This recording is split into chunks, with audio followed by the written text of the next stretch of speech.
boy Cassius. Sure you told I'ma grind, get this paper. I'ma shine on the head.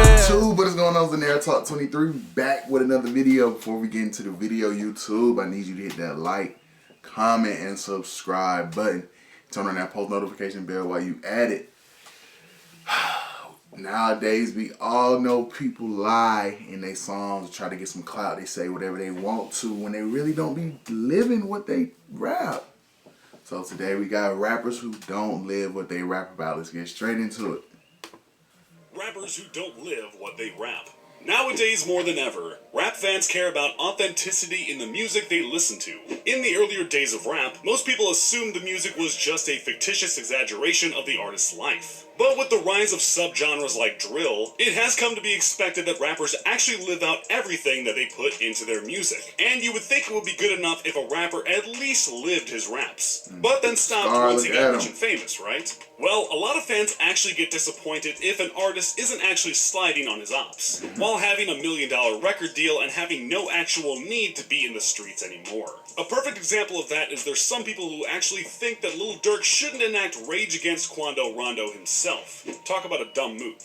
But in this video, we're not discussing rappers who actually once lived the life that they rap about. We're gonna dive into rappers who actually never did anything that their music talks about. Before we start this video though, make sure you click that like button and don't forget to subscribe to our channel. Now, here's 6 rappers who don't live what they rap about.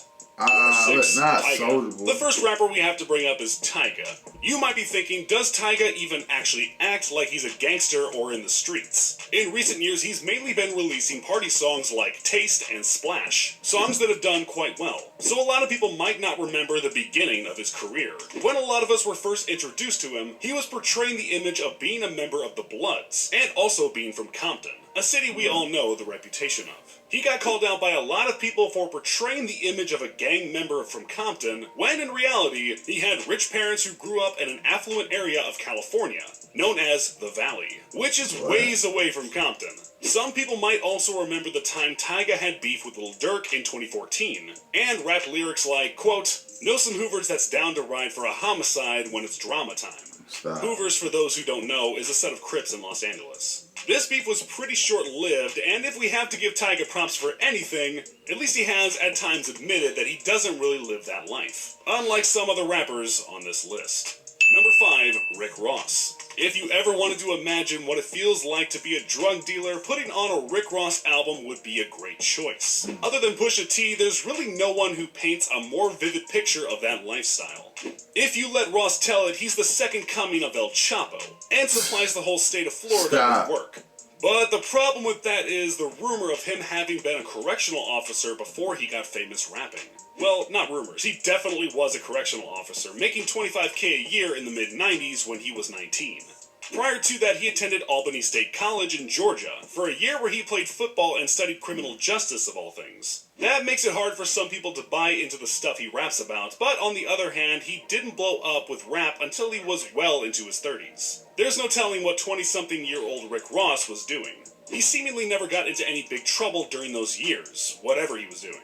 One of the biggest proponents of these rumors was 50 Cent, who said that Ross was the fakest rapper in the game, and also claimed that Ross had staged a drive-by in which his Rolls Royce got shot up in Florida. In this situation, I think the truth lies somewhere in the middle. Ross probably wasn't the prolific supplier of narcotics that the music suggests, but he probably did dabble in that lifestyle. I mean, he is from Miami after all. And would he really be accepted in the circles with rappers who actually did live that life? If everything he talks about was completely fabricated, I don't think so. Number 4, Soulja Boy. Hate him or love him, Soulja Boy has done a good job keeping his name buzzing for quite a long time, considering he's been famous since about the mid-2000s. We always hear him doing something no other rapper has done, like releasing his own gaming console. But what he seems to make the headlines the most for is beefing with other rappers. When you think about it, Soulja has had beef with more rappers than almost anyone. He's sent shots at Chief Keef, Chris Brown, Lil Yachty, Migos, and that's just naming a few. He's usually the aggressor in these situations and acts like he's willing to resort to violence to solve any disputes they may have. And if you listen to his music, you know it's no different. I mean, the guy's nickname is literally Big Draco. Throughout his career, Soulja has claimed many gangs. Early on, he was GD. At one time, he claimed to be a member of the Compton Piru Bloods. And that begs the question, if he's claiming to be a GD and a Blood, where is he actually from? Like, where did he grow up? Mississippi, Chicago, Atlanta, and apparently Compton? If he's claiming those gangs, he must have done something gangster, right? Well, the guy's been famous since he was in high school, and the worst he's gotten arrested for is a death threat. Soulja seems to be the case of someone who thinks that if they act gangster, that they actually are, but no matter how many times he waves a gun at the camera on Instagram, it doesn't seem like anyone actually takes him seriously. And why would you? He got famous from Kiss Me Through the Phone. Number 3, YBN Nahmir. What? YBN Nahmir is probably the most perfect example He is not of an finna play artist. Soulja Boy. Like, he did not get famous off that song. What are you talking about? Never lived anything that they rap about. He's not like Rick Ross, where it's debatable whether or not his lyrics are fictitious or not. After Tay-K blew up and shortly thereafter got arrested, people were looking for a similar rapper to fill the void that Tay-K had left, which Nahmir sorta did. Except Tay was way different because he obviously lived his lyrics. He's literally serving a prison sentence right now. And Nahmir, well, he's probably streaming on Twitch. Getting back to his roots, what he was doing before he ever made a song, playing video games. Before they disbanded, YBN was a crew that people thought had some potential with 3 members. Cordae, Almighty J, and Nahmir. How did they all meet? Playing Grand Theft Auto 5. And while we know Nahmir never did anything he talks about in his music, we at least know where the inspiration came from. Rockstar Games. The only thing that adds some validity to Nahmir's name is the fact that he's tied in with Rap-A-Lot Records. But after Almighty J's Rap-A-Lot chain got snatched, that doesn't hit as hard anymore. Number 2, Future. Future has had one of the longest and most successful runs in rap music that I can think of.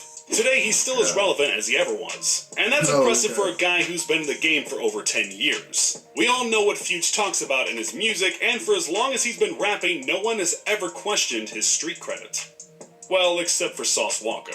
Sauce said, quote, "You rap about stick talk, but you ain't even shot and missed and hit a brick." An obvious shot at the Atlanta rapper who has a track with the name Stick Talk. But what Future raps about more than being in the streets is his love for drugs. He raps about abusing them, mainly cough syrup, in almost every song. He became somewhat of a hero for people who had a love-hate relationship with drugs, creating legendary songs like Codeine Crazy. But as it turns out, a lot of his fans were disappointed when, in a 2019 interview, he revealed that at a time, he was completely sober. No double cups to be found. He received a lot of backlash at the time because he portrays an image that makes drug abuse seem appealing, while not letting on to the fact that he himself is sober. More recently, though, his music videos have shown him seemingly pouring up lean, but there's no telling if he's sober now or just realized that he needs the syrup for his image. Number 1, Drake. Drake is one rapper who everyone pretty much knows what his childhood was like. He grew up in a very nice house in Toronto, sometimes visited his father in Memphis, and while he wasn't writing raps, he was acting on Degrassi. So I think for most of us, it came as a surprise to hear him say stuff like Louis bags in exchange for body bags, or my dog will do it for a Louis belt.